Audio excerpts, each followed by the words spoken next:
Let's move on to this game. I can't wait for Seahawks at Cowboys.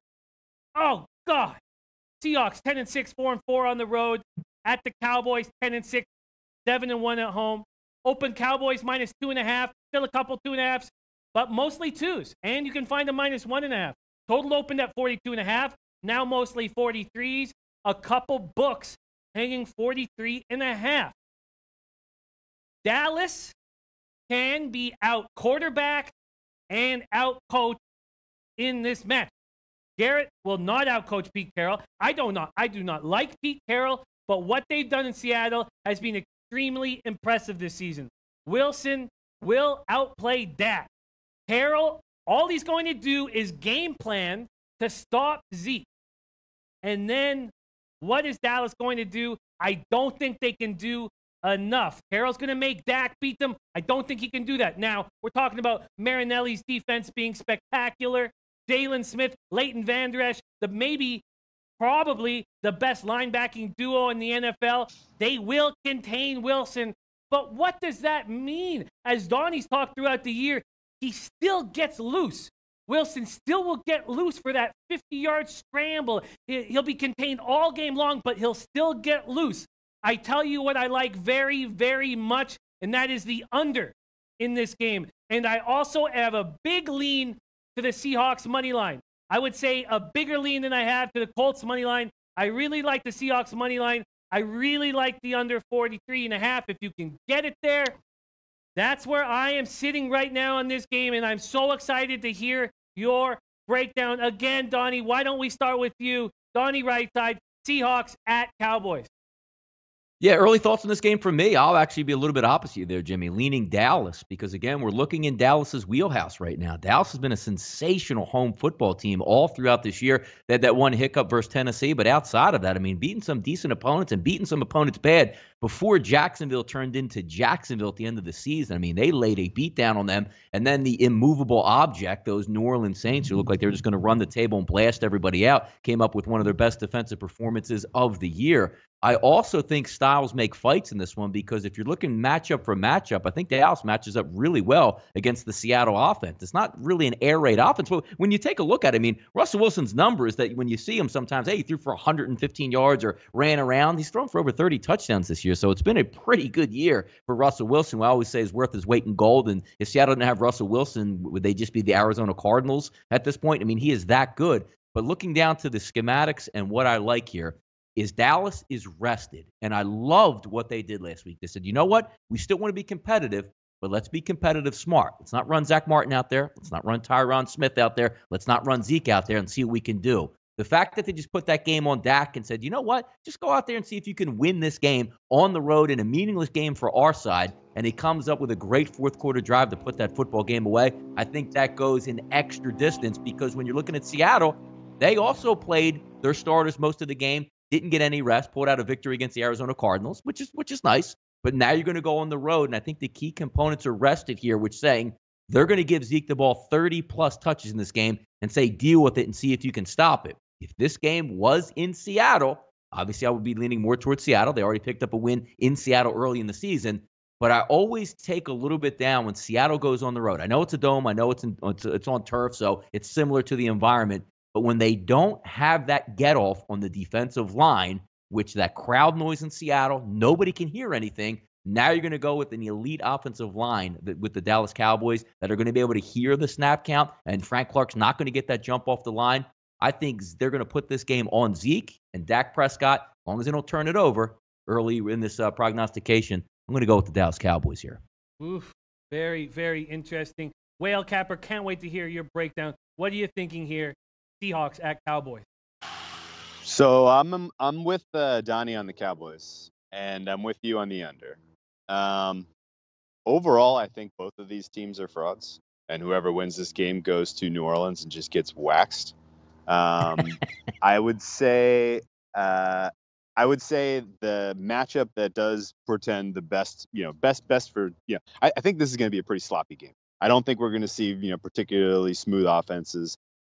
Especially from the Seattle. I think that I do not like whatsoever what Brian Schottenheimer is doing there as far as an offensive approach for modern day NFL. When the going gets tough and they're trying to lean on their running attack on first and second down against a defense that is absolutely capable of containing the rush, I think you're going to put Russell Wilson in a lot of third and long situations. They can unleash their pass rush against him. And to a degree, Russell Wilson looks slow right now. I know that he's mobile. He's done some amazing things, but when you watch him on tape running, he's a step slow. He's dealing with some kind of lingering injury. I don't know what it is. They're being very cagey about that. But I would expect the Dallas pass rush will get after him on these long third down situations, take them out of field goal range, and force punts. When they have, when they're in their own territory. So I think you're going to see a pretty non-explosive game. The secondary, the Seattle knows how to coach up their secondary, and Dak is not a particularly accurate quarterback. He's risk averse. He does not like to throw it into tight windows, and he does not hit guys when they're wide open down the field with high regularity.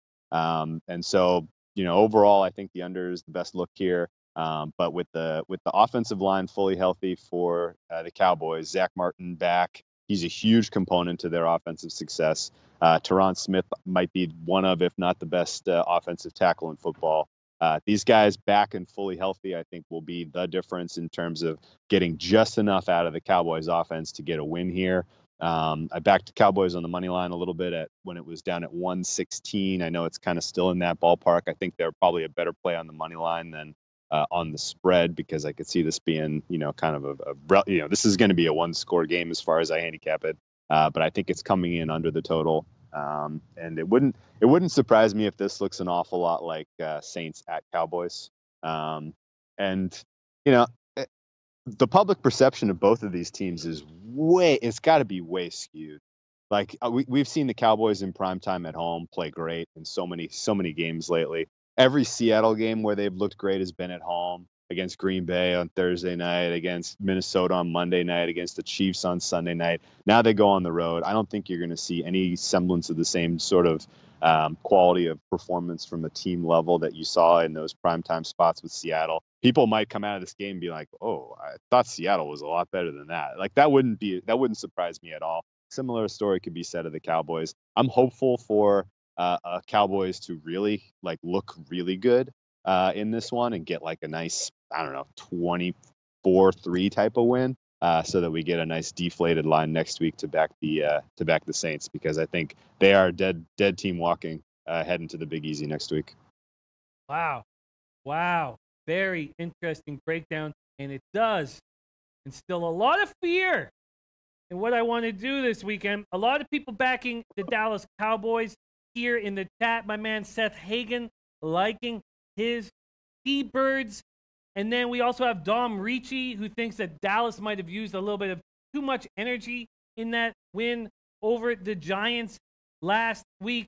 The more we talk about these games and the more I've been focusing on these games, the more I feel like the under in this Seahawks-Cowboys game is my favorite play on the card right now. Wow. 24-3 whale capper. That scares the shit out of me. Donnie, right side back to you. What do you think about whale capper's breakdown? What do you think about this final game on the Saturday card? I think the narrative is correct, because when you see, especially look, the primetime numbers are there for a reason. I mean, Seattle comes up big is because Russell Wilson has made big plays in big moments. And you're right, most of those big plays and big moments usually come at home or they come in the Super Bowl, but now you're coming into a different environment at this point here. The one factor that you like, because you try to break these games down in components, is Russell Wilson the better quarterback, the more proven quarterback clutch? Absolutely he is. But if he's going to be running for his life, there's some teams that have like that mush rush that they can get to you, but Russell Wilson will just toy with you and roll out of the pocket. There are some dogs on that front line for the Dallas Cowboys that can really get after it. And we're not talking about a great offensive line in Seattle here. They're going to be a pin-cushion type team. You're going to get great jumps on defense for the Dallas Cowboys. But the key ingredient here for me is when you look at other teams that match up against them. Usually you have the bigger, plotting linebackers that just can't hold up. Look, Russell Wilson's going to run away from a lot of people. But are there two linebackers that are going to start and be on the field more than Jalen Adams out there, and also the other kid, Leighton Vander Esch? being able to absolutely chase down these guys if need be. Like Russell Wilson's not going to get out of the pocket and just have all the time in the world. You're going to have a really good pass rush against a somewhat okay offensive line, and then two dogs to clean up right behind if they need it. The secondary's played extremely well. You don't have that monster weapon there that Russell Wilson can go to. More of those little scat back type wide receivers like Doug Baldwin. They all should play in this game. Both teams coming in relatively healthy for this one. I just give the edge overall. I think that Dallas defensive front seven can cause problems for Seattle, unlike the other way around. Yeah, that is a good point. Do you have any feel on this total that both Whale Capper and I are moving towards the under on? I mean, it should, because if you try to game plan this out, don't both teams want to establish the run? This isn't one of those games where you see in the first quarter like Dak's dropping dimes 40 yards downfield, 3rd and 2, play action going deep. This has the feel, says, look, we have some power running games. Let's use them and force the other team into a mistake. But I just can't wrap my head around it again. I mean, you're looking at 42, 43, 24, 21. You get beat on that, and it's hard. And especially throwing a dome environment where kickers can knock it through from 60 yards, it's hard for me to take the under in those scenarios. You know, Janikowski? But just before we go back to you, I want to say one thing to you. At this point, I think that the game's going to end and people are going to want Garrett fired. I think Dak Prescott is a game manager and a bad quarterback, and they're going to want maybe a different quarterback next. That's what I think about that. Now, please. Okay, let me challenge that specifically, because hey, we've said on this show, what was it? It was Texans Cowboys game. Remember when we were handicapping that one, guys, and it was a primetime game. First we were like, why the hell did they put this in primetime? Who wants to see these clowns? And then we were like, this is a game where both coaches should be fired. I still don't disagree with that. I don't think Bill O'Brien is a good long-term solution to head coach. I don't think Jason Garrett is a good yet here we are, both guys in the playoffs. But I will give Jason Garrett this modicum of credit. When the first quarter of the season was over, 4 games in, this Cowboys offense was a dead dog with fleas. Like, they had no plan. They were consistently running Zeke into a stacked box on 1st and 10, 2nd and 10, and they were putting Dak in terrible situations in 3rd down with the receiving core that he had no chemistry with. All of that kind of evolved over the course of the season to where they have gone to more pass-first approach on 1st down. They're going more short passes. They're getting more to Beasley. They're getting more to Zeke in the passing game on these early downs. That's setting up more manageable 2nd downs, more manageable 3rd downs, and it's kind of brought the unit together. Even though I agree with most of your sentiment overall, I just don't know that this is the week we're going to be saying that. And actually, to be honest, like what concerns me about the under, and I like the under as my favorite play on this game, but probably my favorite play on Saturday. What worries me is that they do exactly that, and they perform well, and they put pressure on Seattle to open up their offense. Because if this is a back and forth kind of field position maneuvering, then I am, in the first half, then we are golden, right? But if this turns into, they score, you get a 50-yard touchdown to Amari Cooper at the end of the first quarter, and then Zeke busts out, Zeke takes a screen, 35 yards for a touchdown, and it's 14-3 or something like that, and Seattle is forced to do a more aggressive style of offense, then the under is in serious trouble. And so I'm going to be kind of carefully gauging like how the game script ends up playing out here, and taking positions in game to kind of balance some risk here. And it may be that the Seattle team total under is a little bit better look than the full game under, just kind of on this basis. And I will say this, like, and what's going to break my heart is if Seattle like continues to pull these, lucky nonsense plays, like bomb down the field. Guy hits it with his pinky, tips it to his other pinky, dinks it off his helmet, and catches it for a touchdown. Like, how many more of these, kind of plays can the Seattle Seahawks pull out of their ass? Like, I just don't think that that's a sustainable, way to go on the road and try to compete against a team that's very confident at home. And I don't love the Cowboys. I don't love their team. I think they're frauds. I don't think they should have gotten they're here because of an easy schedule and people kind of getting out of their way more or less. They should win this game, and they should do it by kind of suppressing Seattle throughout the game with their defense. Man, I'm pumped for this one, Whale Capper. I'm so pumped for this game. This is, for me, the most exciting game on the card. I hate the Cowboys with passion. And, the Seahawks team, as you say, they pull out miracles. Quickly, before we move on to the next game, what do you think, Whale Capper? Tom Marino had a very interesting point and probably a pretty sharp, salient one. What do you think? Do you think the first half under might be a better look than the full game under? Because when he said that and I started thinking about it, I started thinking maybe I'll double up on that under. What do you think of the first half under compared to the full game? Oh, man.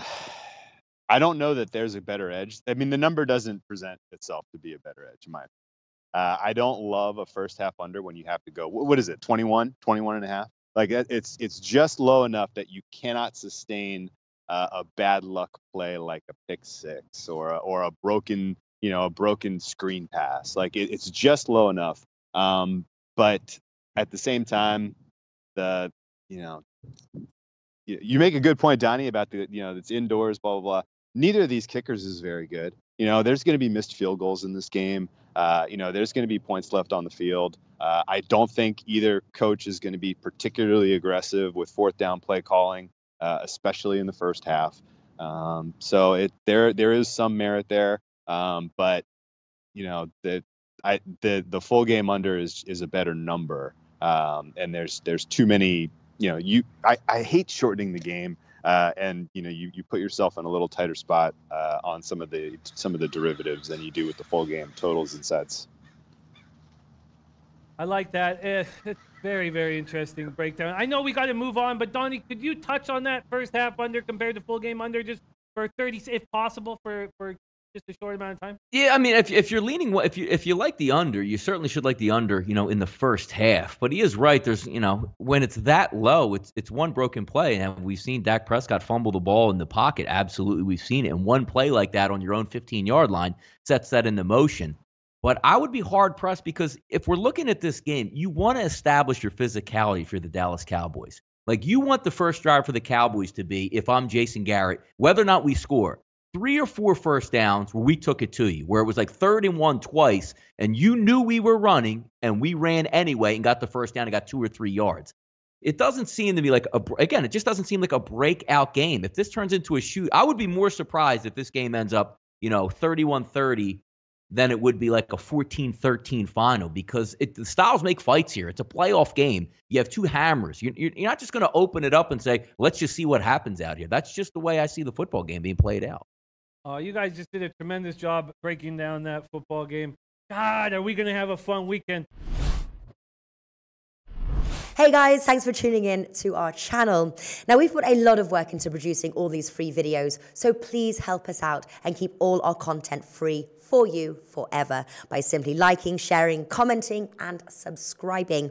Now, not to mention, a visit to our industry-leading website will warm the hearts of all our SBR employees, especially myself. Now, the links are over there to the left, so do check those out. Thanks for watching.